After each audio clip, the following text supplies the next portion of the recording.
Hello, everybody, and welcome to another edition of Magic Mics, proudly sponsored by CoolStuffing.com, mana traders, as well as Twitch subs and Patreon supporters just like you. My name is Evan Irwin, and get started each week by saying hello to my two co-hosts, PowrDragn. What's up, everybody? This should be an interesting week because there was a few things we could talk about, but nothing too crazy. Nothing too crazy. Reuben Bressler. Hey, how's it going? Well, it's another wonderful week here.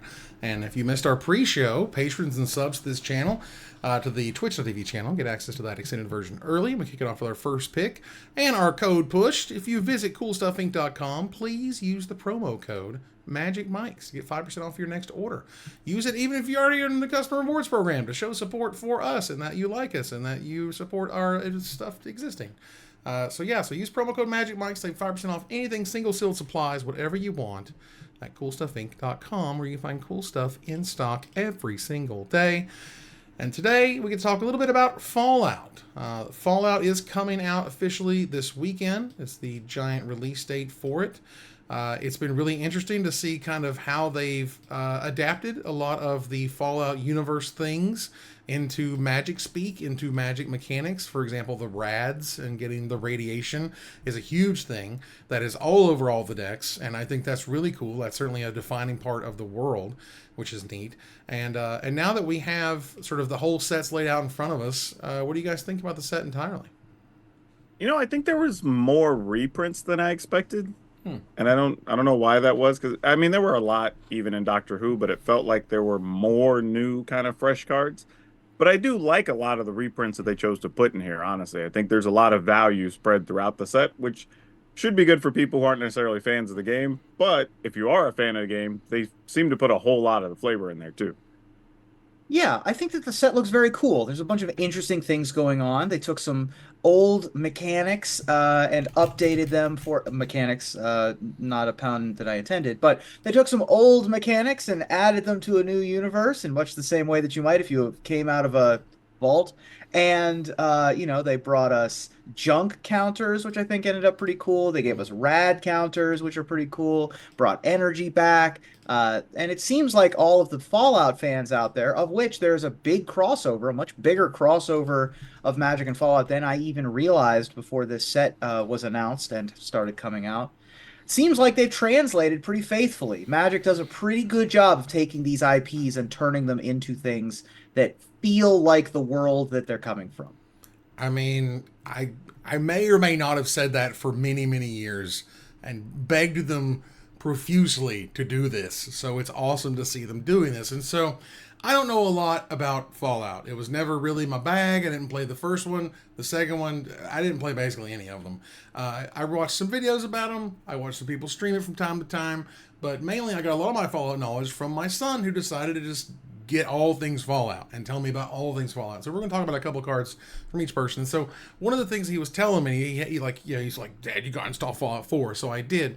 And one of the things I ran into, he was like, oh my God. I was like, what's wrong? What's wrong? He's like, that is an alpha Deathclaw and you better start running. And I was like, oh, that's scary as hell. And then it killed me. And this thing is here to kill you. It's a green, a black, and 4 generic mana for a 6/6 rare lizard mutant with menace and trample. When it enters the battlefield or becomes monstrous, destroy target permanent, a destroy permanent stapled right on. And it has green, black, 5 generic mana. So for 7 mana, you can monstrosity 4, which means if this creature isn't monstrous, put 4+1/+1 counters on it, and it becomes monstrous. Oh yeah, and destroys your best permanent over there. This card is big and scary. They wanted it to be big and scary, and it gives me that feel of like when I saw it in the game, and I was like, I'm in trouble now. I need to start running.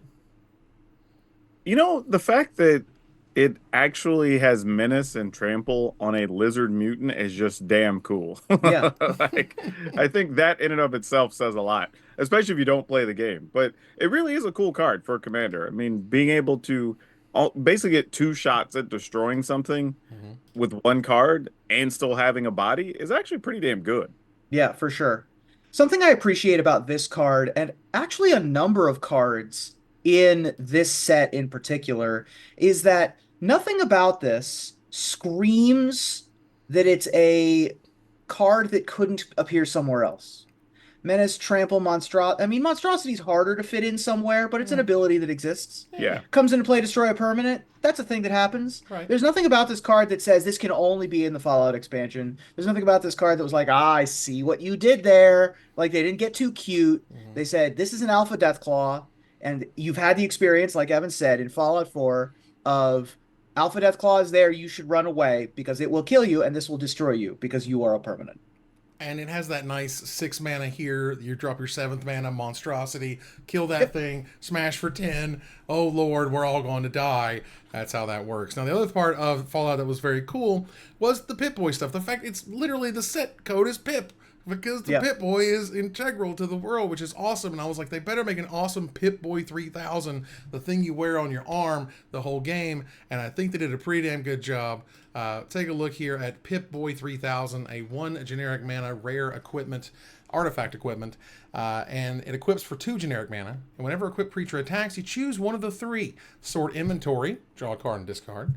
Pick a perk, put a +1 counter on that creature, on the equipped creature. Or check the map. Untap up to 2 target lands. And so that's just super duper flavorful, and that to me is what I want the most out of this set, is to be like, oh, I'm tinkering around, I'm a Pip-Boy because I got to use my creature and do the thing. I think that's rad.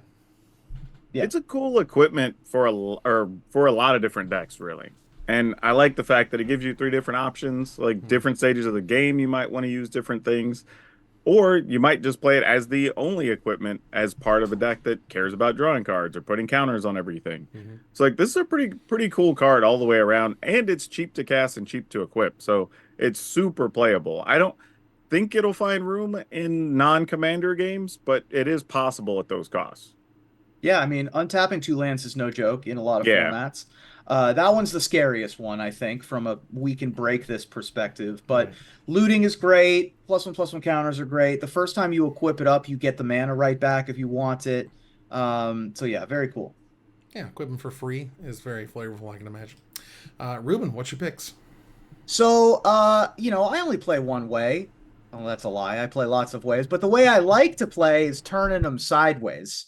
And I also like death triggers, and I like, the sort of aristocratsy kind of deal. And Grim Reaper's Sprint is exactly the kind of magic card that I am interested in. Grim Reaper's Sprint is 5 total mana for an aura. It's 4 generic and a red. And says Morbid. This spell costs 3 less to cast if a creature died this turn. So only 2 mana if a creature died this turn. When Grim Reaper Sprint enters the battlefield, untap each creature you control. If it's your main phase, there's an additional combat phase after this phase. Enchanted creature gets +2/+2 and has haste. So, lots of ways to play with this guy, right? Like, we can go first combat phase attack. You've chump blocked or I've chump attacked. Cool. Awesome. Second main phase, 2 mana. Play this on another thing. Get Untap another it all. attack step. Get. And not only that, I could play a creature and this in the same turn and get that second attack step. Or if I've got a million mana, I just get 2 attack steps. Grim Reaper Sprint seems great, seems abusable. It's a permanent, so you can like blink it or bring it back from the graveyard. Lots of cool stuff going on here. Yeah, I think this card is actually going to get some play outside of Commander. Okay. Like, there's just a lot of ways you can cast this for 2 mana, or like you're saying, because it's a permanent, there's a lot of ways to get auras out of the graveyard now, even. So somebody's going to find a way to do something with this, and you're going to get a 2 or 3 attack steps on like turn 3 or something, turn 4, and it's going to be kind of silly. Yeah, it's weird because they kind of bury the fact that this is an enchant creature. This is an enchant creature, by the way, but it's a very powerful one. And the fact that the way that they word it very specifically, it doesn't matter if you've already attacked. You're just going to get another attack step stacked, just like extra turns. And so it's really rad in that way. And you can also just, sack a creature to whatever effect, play this, smash, get another attack step, smash, and that can just be the end of somebody's play at that point. Be like, okay, you sit over there because we're done now. Yeah. Also, to point out, it doesn't say that your creature died this turn. It's just a Any creature creature. died. So kill that, 2 mana. Yep. You know what I mean? Yep. Like, let's go. For sure. Reuben, what else you got? So one of the most powerful commanders in Commander is Marin of Clan Tel Noth, Ooh. which gets more powerful and abuses your graveyard and lets you bring creatures back from your graveyard. Turns out they printed a artifact Marin of Clan Noth in this set, and it's named Arcade Gannon. So Arcade Gannon is 2 generic white-blue for a 2/3 legendary creature human doctor. Tap, draw a card and discard a card, put a quest counter on Arcade Gannon. Then, for Auld Lang Syne, for once during each of your turns, you may cast an artifact or human spell from your graveyard with mana value less than or equal to the number of quest counters on Arcade Gannon. That is quite powerful. So we have a looter effect that is able to sort of stack, stack, stack in blue-white, which is a color combination that does not usually get this effect. Usually you have to dip into green or black. But in a blue-white artifact-centric deck, we're able to rebuy a lot of those artifacts. We're able to effectively draw a card a lot of the time by just discarding a 1-cost artifact and casting it, discarding a 2-cost card and casting it. Lots of exciting things to be happy about with Arcade Gannon. I like a lot of the stuff you just said, but there's a really cute thing on here that we got another doctor card. We did. We did get another doctor And I think card, that's something that kind of went overlooked. Like, I don't know if that's going to matter or if we're just going to, now that doctors exist in Magic, we're going to get a few more of them over the next few universes beyond stuff, but it's kind of cool. But that's a thing. I like Interesting. doctors. I think doctors This is are the cool. first non-Doctor Who doctor. Yeah. Let's go. I'll take it. I mean, this is the type of stuff. And again, also in the colors it's in, there's proliferation. You can proliferate all kinds of different ways to get things out of the graveyard every single turn. Interesting. Yeah, this card is super dope. I think they definitely sort of costed in that way, right? I mean, 4 mana, 2/3, those are below your rates generally. So you know this is a good one. PowrDragn, what you got? My first one is Cathedral Acolyte.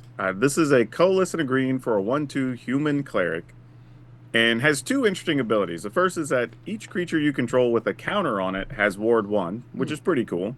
And then you can tap it and put a +1/+1 counter on target creature that entered the battlefield this turn.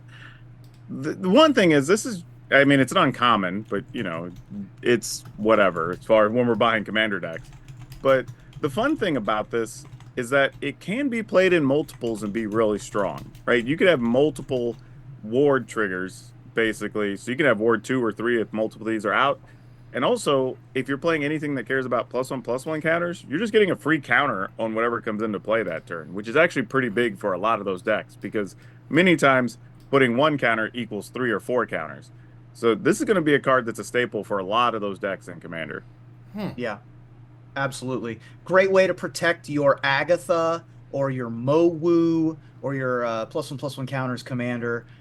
Easy to get out early. It's an Oron Wraith on a little creature, all for the low cost of 2 mana. Exactly what you want in any of those +1/+1 counters decks. Yeah. Also, the ward doesn't care about +1/+1 counters, just a counter. A So that counter, can matter that's too. true. Yeah, I mean, So your shield counters or whatever. Yep. yeah, I mean, you got Agatha Soul Cauldron doing wacky stuff. Orin Reef the Vastwood that originally showed up in Zendikar, like that land came into the battlefield tapped, and it only put +1/+1 counters on a green creature that entered the battlefield this turn. And I think when they put it on something that can be bolted, essentially, it cranks up quite a bit, and all that free ward is gonna stack up. So what else you got there, PowrDragn? This next one's a little more complicated, but it's Overseer of Vault 76. It's a 2 colorless and a white for a 3/3 legendary human advisor. First ability is First Contact. Whenever this enters or another creature with power 3 or less enters the battlefield under your control, put a quest counter on it.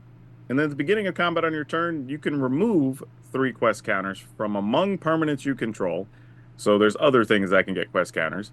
And when you do, put a +1/+1 counter on each creature you control, and they gain vigilance until end of turn. There's a lot going on here for 3 mana. You get a 3 mana 3/3, and then depending on how many things you have that get quest counters, like you could possibly be adding counters every turn to all your stuff and giving everything vigilance. Like, this is a really cool card if you're putting it in the right type of deck. I mean, the Doctor just put quest counters on himself, Right. right? Yep. So, like, there's quest counters going around, and there should be Yeah, lots of there's quest a number counters. of cards that care about quest counters. So. Right.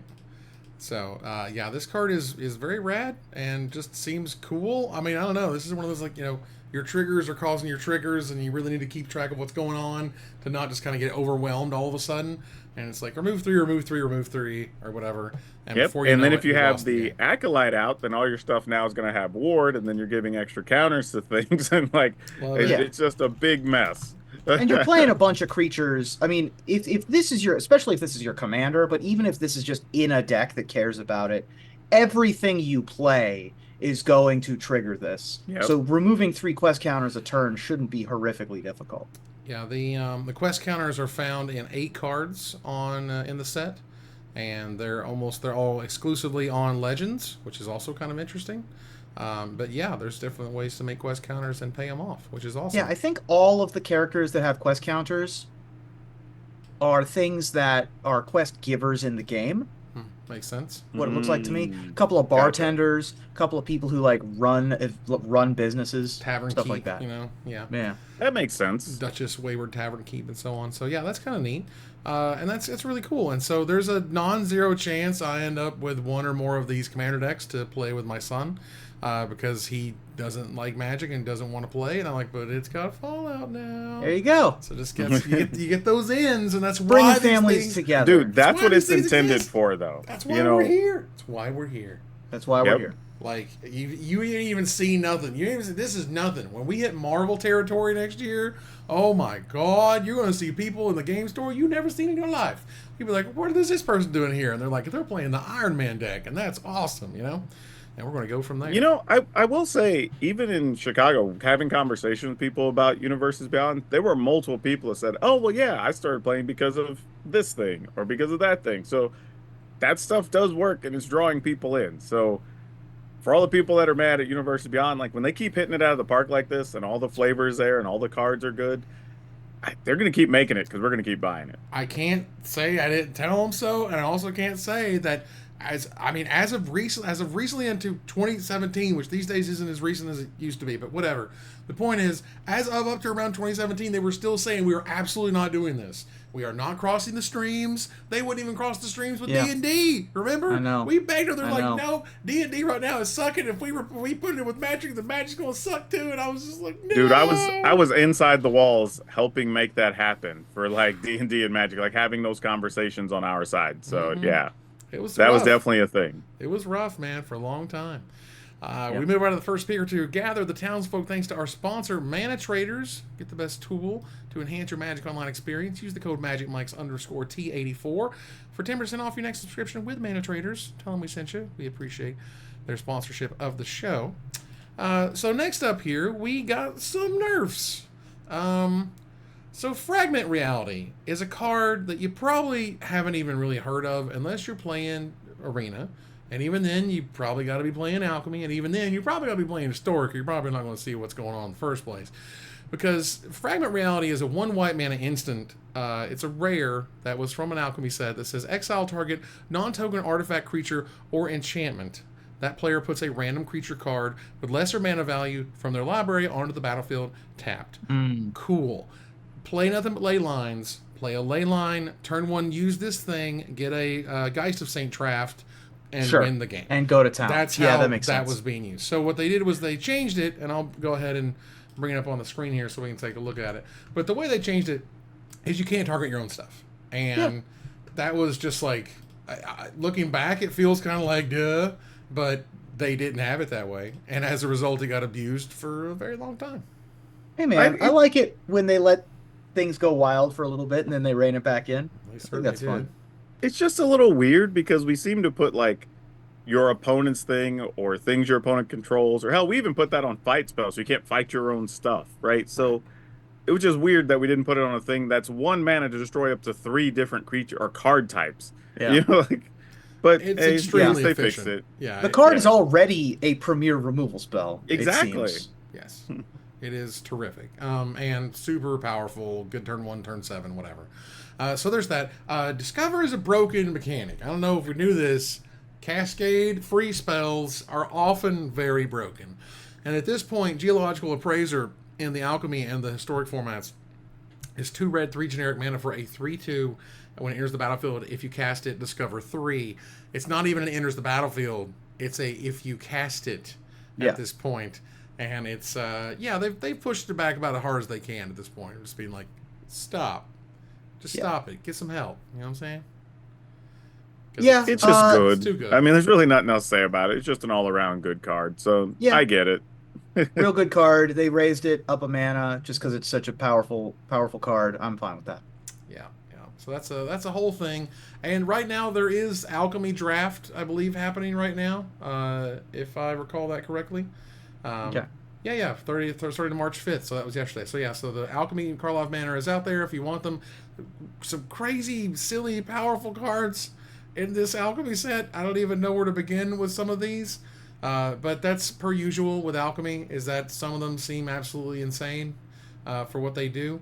But I just love the crocodile that puts a stab wound on all of your opponent's Uh-huh. creatures. That's kind I of love rad. that guy. That's rad. That as guy's hell. great. That card, first of all, that card cycles and has 6 converted mana cost, Yes. and Three 6 black is the spell. magic number for collecting evidence. Ooh, you're So, right. Very nice. Yeah, yeah, that's a very magical number.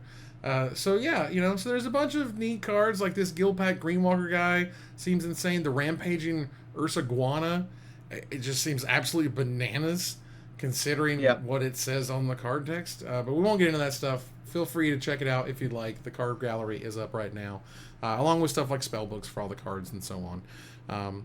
Alchemy's a weird thing. Alchemy's a thing that I think still just kind of gets into a lot of people's craw. There's lots of people posting pictures of, for example, there's lots of cards on Magic Arena that you cannot craft that are still there. Either they're in spell books, like for example, like all the Moxes and so on, or in Power 9, or there's things that you can only get in Momir. And there's Momir cards that you cannot craft. They're just in Momir. And it's Weird. like, why? Why? I don't understand. We could get Sword of War and Peace right now in Arena if they wanted to, but no. So it's just some odd choices. And The other- only issue I have with Alchemy right now is I don't really know what purpose it's serving. Because, like, people can enjoy Historic without those cards Yep. if they didn't exist. Like, you don't need them. Now that we have all these different formats on Arena, like, we just don't have a need for Alchemy. I personally, I'd rather them take whatever dev time or creation time they're going to put toward the Alchemy stuff and just put it toward other things. put towards So the we can older just- cards. Yeah, exactly. That's Just all ramp we up all that wanted. other stuff. We don't need to be making Alchemy stuff anymore. If you had put the time into putting all of the older cards into the set, or into the client rather, you would have the entire modern format, not even the Pioneer. At this point, you would have modern, you would have 95% of it, for God's sake.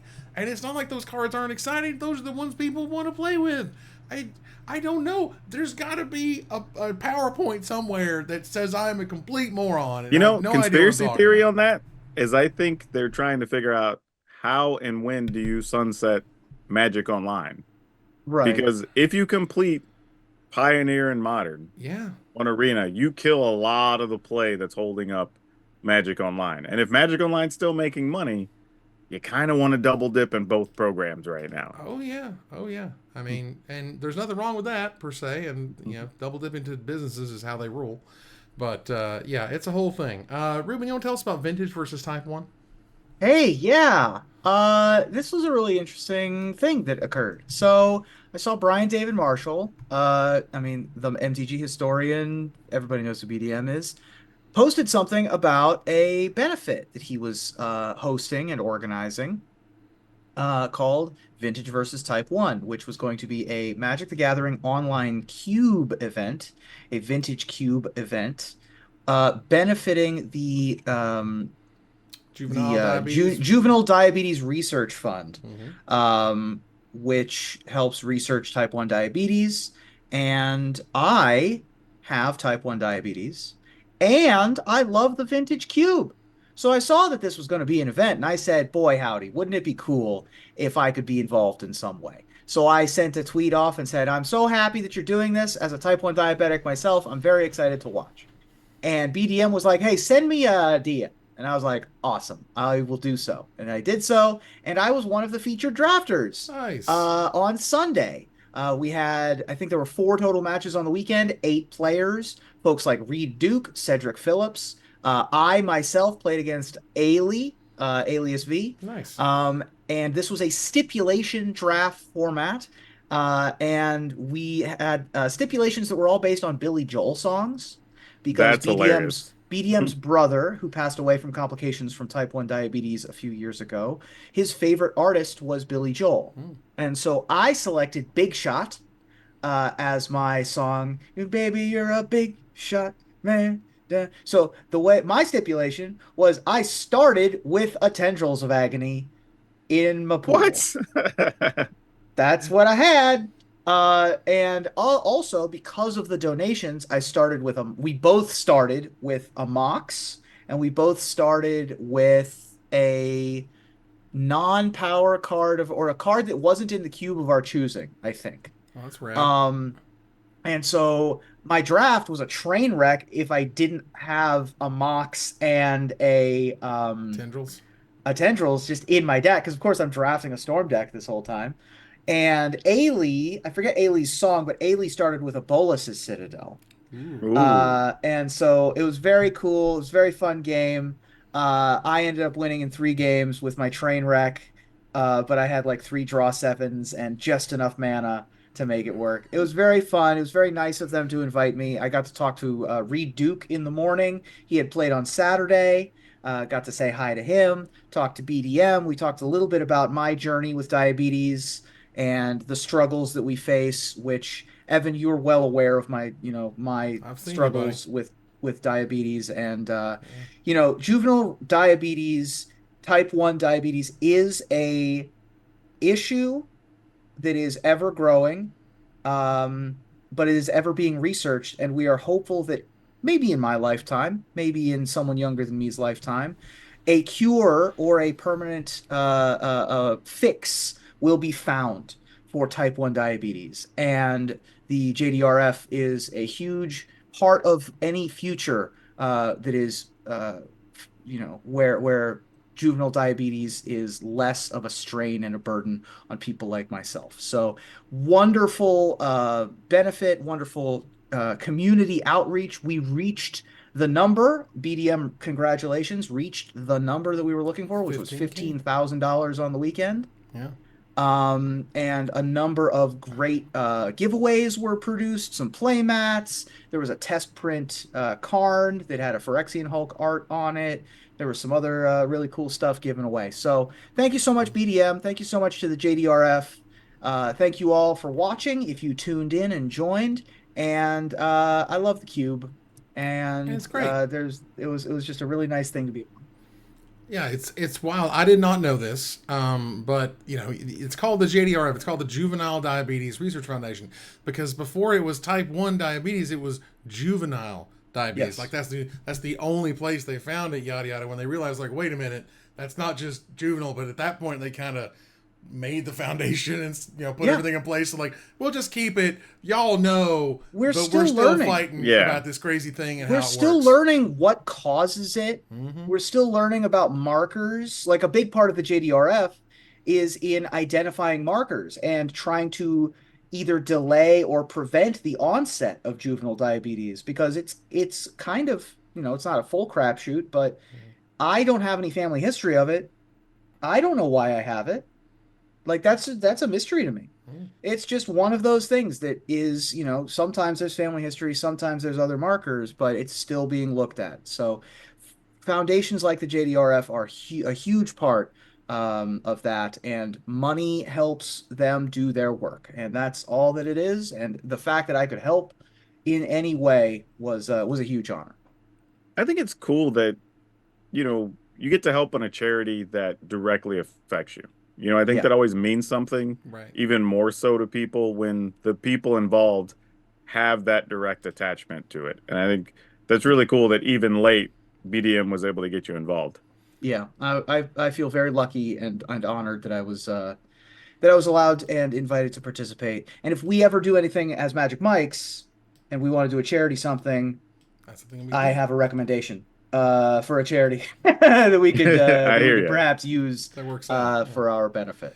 All right, so let's move on here to Desperate Ravings. Interesting topic came up this week on the old Blogatog, in which someone was just like, all of these cards all of these mechanics. It's just too much. It's just too crazy. And then Rosewater, old Rosewater gets to sit them down and be like, well, you understand this game's been around 30 plus years now, and every single time we make new stuff is going to compound on every single other thing that we've made. Complexity is inevitable. It is Thanos. There's not much you can do about it, but there's ways. Didn't you say during the pre-show that complexity was having issues? Complexity was, but they didn't make this was a joke. This was a real bad in We joke. went super down Sorry. the Counter-Strike thing. It's Sorry, a pre-show. everybody. You'll find out. Point is, there's ways you can mitigate the complexity, and that is play limited, play constructed formats like standard that only have so many sets in them and so on. Play block if you can, or silly formats like that, or cube, which again has just its own sort of meta game to itself. And and you'll see this in literally anything. Go look at Hearthstone. Go look at whatever Legends of Runeterra is up to these days, and go even check out Marvel Snap. Over time, that complexity is just getting more complex because the game engine is going to be built upon. The cards are going to have to do different weird things. Hearthstone at this point is so much RNG. I can't wrap my head around it sometimes. But yeah, that's just kind of where we're at as the game. Yeah, the only issue I think I've ever really had as far as complexity is we don't need so many new keywords all the time. But keywords sell sets, bro. I like Actually, keywords, but I don't get think you. they do necessarily. Yeah. I think we could run a lot of them back. I mean, I think we talked about it before. With stuff where you got like morph and megamorph, but it's just morph with other words on it. That's a bad mechanic. Right. Yeah. we don't want bad mechanics. We want good mechanics. Yeah, but stuff like that. I mean, I don't think we need to just keep naming new things. Another version of kicker or whatever. That joke. But I don't mind us having new stuff. But I really thought we have some sets, especially when we did Ravnica, where we get like 4 new keywords in a set or whatever. Like that's unnecessary. But outside of that, I'm totally okay. I mean, over time, you're right. Like I think his point is things are just going to have to interact with other things, and because of that, just inadvertently, some things are going to happen. Some cards have to be worded specifically to not be ridiculous with other things that exist. But generally, even the cards that have a lot of words on them, once you learn what the card does, it's actually not that complex. It's just a lot of words to explain it so it doesn't do something broken. Like, disguise is morph with a different spin on it, right? Yeah. And everything is kicker and so on. But, a lot of this stuff it makes people more excited to have a different keyword and often a returning one, but they want that different one because it's new and it's different. We're about to start committing crimes, yo. Like, that's awesome. You know what, but even then, if disguise was just morph, people that already own morph decks or things that care about morph would get a whole pile of new cards they could be excited about. And but because they we called it something they still else, do, though, right? They still do. They don't. But they still do. Like some things, yes. A lot of things. Not They care everything. about Not face-down like your creatures. dream chisel that says your morph creatures cost 1 less isn't going to help Exactly. you. But your Skirk Alarmist that says turn target face down creature face up is going to help you. Yes. So it's it's not perfect, right? But ultimately, I think oftentimes, how to put this, oftentimes I've found that you want it to be complex, but not too complex. For me, the one that hit that almost just like perfectly was Kamigawa Neon Dynasty, which had some new mechanics, brought back the stuff like the vehicles, had a bunch of sort of odd cards to like what was it, the equipment ability to like meld or attach, reconfigure, right? Yeah. So you can reconfigure stuff. So there was sort of a lot of really cool twists on what we already knew, but ultimately it had enough of that complexity. Ikoria, I think, is another example of which it really shouldn't work in many ways to mutate things, but it just kind of totally worked, and it was complex, but it was a fun complex. Sure. And in those cases, I don't mind. Like, we got completely new things that I'm like, okay, that makes sense that needs to exist. Because we had no way to do morph. I mean, not morph, mutate without that. Like, that was a whole new thing. And we had to learn. But once we learned, it wasn't so bad. I'm honestly, in many ways impressed that so many times throughout the years, and I've seen this from back before when I was still working in IT and I was making my first YouTube videos ever. There is such an art.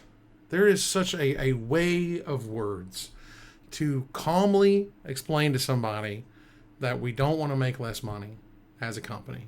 And Mark Rosewater's really good at it.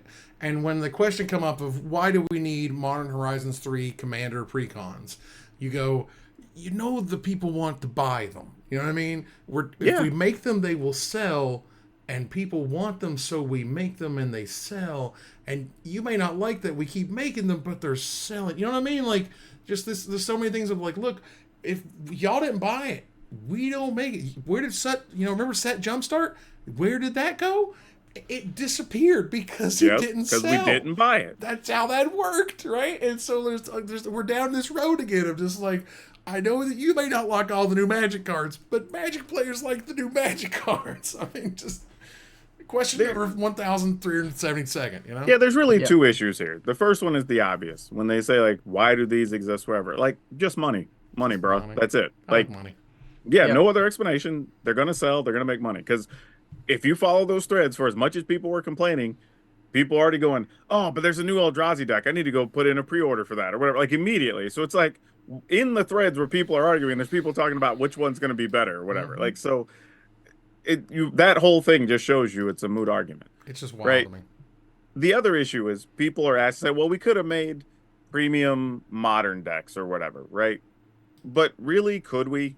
Like, honestly, think about it. Like, what would a good set of 4 or 5 modern decks even look like? Because they would have to include some number of new cards. Right. And if they're not competitive with the stuff that already exists, nobody's going to buy them. Right? So you're telling me they would have to thread the needle perfectly to build not just a good deck that already is playable and a known quantity in Modern, but it uses enough of the new cards to justify them being part of the thing. Right. And doesn't have Soul Ring or Arcane Signet or Command Tower. And is competitive. If it's not on that at least tier 2 level of other Modern decks, nobody's going to want them. Yeah. So it's like they're better off just making the Commander decks. Yeah. Yeah, that all makes sense. Right. I think they're, and I think they learned a little bit about this way back in the day when they tried to make that modern, Precon or whatever that had Stoneforge Mystic and, a sword in it and whatever, and one fetch land. But that also, it reminds me of concert tickets. You know what I mean? Where Taylor Swift, right, for many years sold her tickets for like $80 or $100 or whatever. They'd be immediately resold for 500 plus. Why doesn't Taylor just charge 500 because they're willing to pay? You know what I'm saying? So like if Wizards release a product and the cards in it are worth $200 and they sell it to retail at $100, they're not going to retail at $100. They're going to retail at $200 because that's what the market will bear. But if Wizards were to try to sell at that market price, it would be a problem. You know what I'm saying? Because they would take too much of that pie, but everybody wants the pie for themselves. We had that case study. It was called From the Vault. Yes. Yeah, like, hey, we're true. going to give this to you. These things are only $39.99. Immediately, we're worth like $100. Easily. Right? Like, Everyone. It just didn't matter. Didn't matter. Right? And so what you found was that was seen as, this kind of wink, wink, nudge, nudge gift to the stores of like, hey, we know you need a boost to the profits and you got to keep the lights on and take this thing that's $39.95 MSRP and sell it to your patrons or more likely online to someone for, 3+ figures and, and keep the lights on that way. But, at some point they're like, hey, what if we just kept the money? And then that's where Secret Lair showed up and that's where we are today. But that said, we're going to move on here to Splash Damage. Shout out to our friends at Loading Ready Run. They're going to do the Desert Bus for Hope again this Friday, November 8th. This is again many months from now, 8 months from now. But it is coming, and you can look forward to it. And it's a super cool time to hang out and win just a absolute crap ton of really cool stuff that people donate and or provide for the show. And that should be very exciting. So good luck to them on that. They are amazing people too, by the way. I've generally told them to their face, like, if anybody tells me they don't like them, I'm assuming you're a problem. Like dude, they're like the model Canadians. They're like amazing hosts. They're like super friendly. Like there's like nothing negative to say about them as a group. Seriously. Of course. I mean, Evan and I were lucky enough to go up for the Rivals of Ixalan pre-release. Blow the dust off that one. Yeah. And boy, I mean, there's a bunch of people in creative spaces and gaming spaces that I wish I could work with more. Man, you remember that prop closet? I mean, the prop. It was a prop room. Yeah, it was a They had a whole room. room of Oh, props. It was amazing. still Oh, they my have a whole heart. new facility now, by the way. I know they've got another A new moon base. base. New moon base we've never even seen. Yeah. I love them. I would love. I mean, I see what they make, and I'm inspired. And they are wonderful people, and I'm excited for another Desert Bus. You can't ask for more than that. So let's go ahead and turn the corner here to the finisher. Outlaws of Thunder Junction is, depending on how you count it, going to be the 100th premiere Magic set release. So tell me, what will you be doing to celebrate the centennial, Reuben?